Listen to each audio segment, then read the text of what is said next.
ప్రారంభించింది తెలుగుదేశం పార్టీ. అయిపోయాక ఏ మీడియా అయితే అంతకుముందు చిరంజీవికి అయిపించిందో అదే మీడియాతో రాజశేఖర రెడ్డి చిరంజీవిని దొక్కిచ్చాడు. ఇటు తెలుగుదేశం తన మీడియా ద్వారా దొక్కిచ్చింది. ఇద్దరూ కలిసిన ట్రాప్లో చిరంజీవి పడిపోయాడు. దాని పర్యవసానం ఓట్ల చీలిక. దాని పర్యవసానం రాజశేఖర రెడ్డి మళ్ళీ అధికారంలో.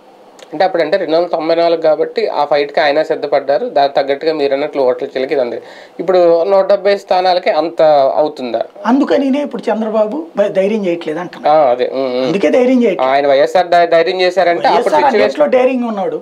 చంద్రబాబు నాయుడు అన్నిట్లో తనకు అధికారం వచ్చేదాకా ఏమైనా సర్దుకుపోతాడు. ఆయన అధికారం వచ్చాక ఎవరిని లెక్క చేయడు.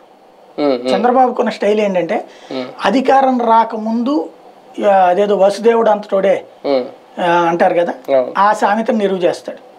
ఎవరి దగ్గరికైనా వెళ్తాడు, మారాన్ని నేను అంటాడు, చూడమంటాడు, మీ నుంచి మీ మనిషిని అంటాడు, సిద్ధపడని అంటాడు. హంగ్రీస్గా వెళ్లకుండా ఉండడానికి బాబు గారు జాగ్రత్తలు తీసుకుంటే వీళ్ళు ఏ నిర్ణయం తీసుకున్నా సరే జగన్మోహన్ రెడ్డి గారికి థ్రెట్ తప్పదన్నట్టుగా ఉన్నాయో ప్రస్తుత రాజకీయాలు. ఖచ్చితంగా కలవకపోయినా థ్రెట్ అనే ఫీలింగ్ సహజంగా వెళ్ళకుంటది.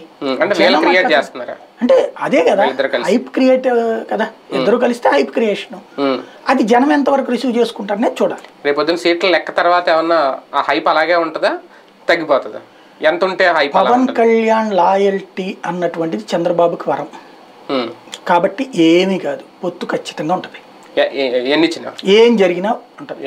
ఏమిచ్చినా ఇవ్వకపోయినా సరే 4 ఇస్తానన్నా సరే సర్దుకుంటాడు పవన్ కళ్యాణ్.